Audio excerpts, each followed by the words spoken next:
dealing with those same issues all these years later, and it's obviously a problem with that, and I don't know how to fix that.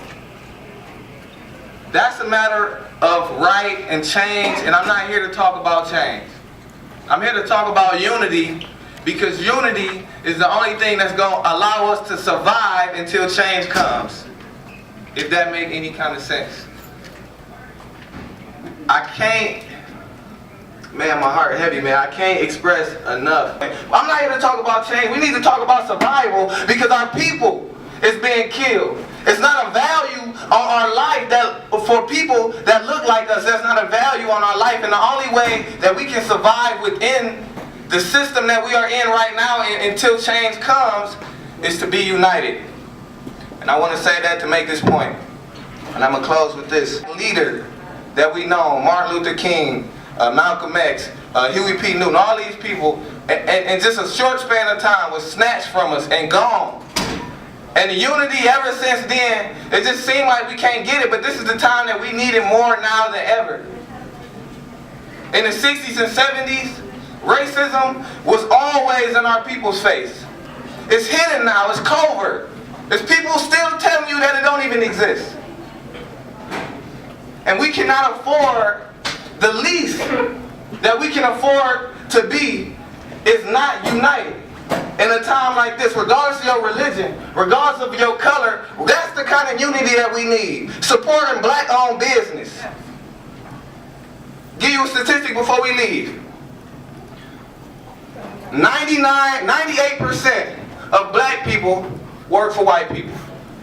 In turn, black people spend 98% of their money with white people. We spend 8% of our money with our people. Statistics show that if we just spend 10%, that will create 100,000 jobs. That's unity. That's change. Because this is a country that's not founded and not ran based off morals anymore. It's about money. They don't care that your rights and all that don't matter. It don't matter, I'm sorry. We gotta find a way to change that. That's somebody else's department, it's not mine. My thing is we need to love each other. We need to support each other. And we need to really understand that this is not a matter of black versus white. This is a matter of survival. And the only way that we can survive going forward is if we're united. The only thing that scared me about our time is that Martin Luther King and all our ancestors and the people who came before us, they was dealing with some heavy stuff, man, but they was united going through that stuff. We dealing with some heavy stuff, but the unity ain't there. So this is a protest, man. It's not even a protest. This is a demonstration of unity, and I just want to encourage us to keep this going, because it's not, and I can't express it enough. We can talk about it off to the side. This is about our survival. This is about our kids' survival, ability to get jobs, creating a sustainable future. I believe in the America that they say that we're supposed to live in. But the only way that we're going to achieve that, because it's obviously not through policy, it's through each other. So brothers and sisters, would you stand with me?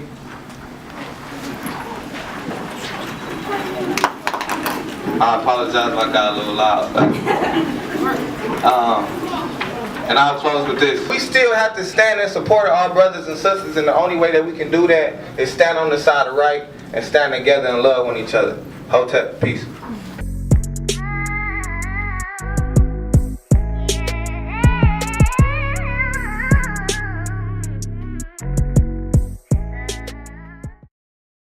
How do you feel this demonstration will benefit Western Michigan? I'm not sure, but what I hope is that to the people who are not black who came and saw the demonstration, and then saw the people who came that's not black and saw the people who's not black that were supporting the demonstration, hopefully that will be encouragement, man, to stand on the right side or to stand on the side of right, you know, because we're not protesting or asking or talking about nothing that's not cut and dry and as simple as treating people equally, you know what I'm saying? So hopefully it'll just inspire not only our people, but people of other cultures to get involved in the fight. Okay.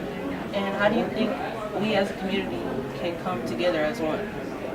Man, it sounds a little basic, but we just need to love each other more, you know what I'm saying, and support each other more. And that sounds like real generic, and I'm not even like a generic person. Like I said out there during the demonstration, you know, black-owned businesses, for example, you know what I'm saying, that's a way to really change the demographic of what's going on in the world. The reason I say that is because a lot of times when we talk about race and stuff like that, we think it's just simply about racism, but there's always something behind the racism that's driving that, and that machine is called capitalism, it's called America, you feel what I'm saying, and everything here ultimately comes down, you know what I'm saying, to the dollar or its value. So it's just something as simple as black people spending their money with other black businesses more would kind of throw a wrench in the system or the power that be, which is racism. But yeah, man, we just need to really groups, organizations need to stop being combative. You know what I'm saying, and having ego and stuff like that, because like it's not funny what's happening to us. You feel what I'm saying? It's not a game. It's not about who's better or whatever. Like it's like we are getting abused and mistreated. Like if the world looked like the 60s, the 70s. You feel what I'm saying? That's not funny.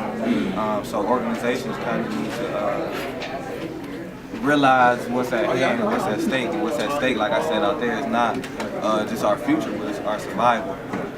So yeah, man, loving each other more, supporting each other more, man, and stop clashing. We all gotta work. We all got differences, but we need to all work on the one goal that we all would like to achieve, and that's a fair and sustainable America. Okay.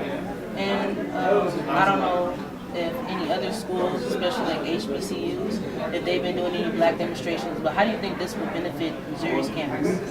Man, see, the thing about Missouri is that while we up here in Michigan, you know what I'm saying, standing for the cause, you know, they are in the thick of the cause, you know. So just seeing that somebody else, that people don't talk like you know what I'm saying, people a whole nother different place. I don't even know nobody who go to Missouri. Just to see, or just for them to see another school standing in support of and being inspired by what they're doing, I know that right there should inspire them to keep going, because something that the news is not talking about, or nobody is really talking about, is this thing that happened with Missouri is one of the biggest or one of the most successful protests that black people have seen, man, in the last 20, 15 years. You feel what I'm saying? We protest over Trayvon Martin, Darren Wilson, all that. None of that, nothing happened. But something happened with this, you feel what I'm saying? So I think it should just inspire them to keep going, man. That's all it really can do. We can't go up there and fight in the actual fight with them. But man, it just should let them know, man, that, you know, we feel how they feel. We stand with them, you know what I'm saying? We support them. Okay, and one more last question.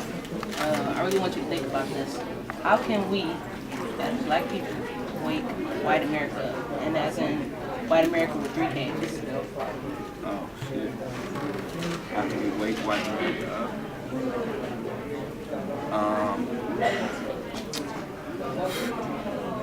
I'm torn about giving an answer about this, because the actual answer that I believe in, we can't. It's a book, I forget the name of it right now, but it's by Dr. Francis Chris Wilson. It's a book on racism, structural racism. And the way that she defines racism, a part of the definition is that intentionally, you intentionally not understand.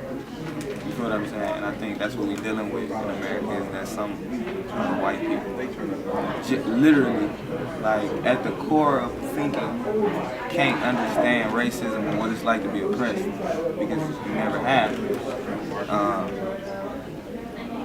So I think that part of America is the most ignorant and will forever remain asleep. And that's why I was saying again in the demonstration, man, it's not even about waking them up. Niggas ain't getting up. You know, they've been asleep for the start of the country, you feel what I'm saying? It's about keeping us woke and staying together and loving each other, because if we do that, you know, they can't do nothing with us. All right, thank you for this. Yeah, man, thank you. Appreciate the interview. Thank you.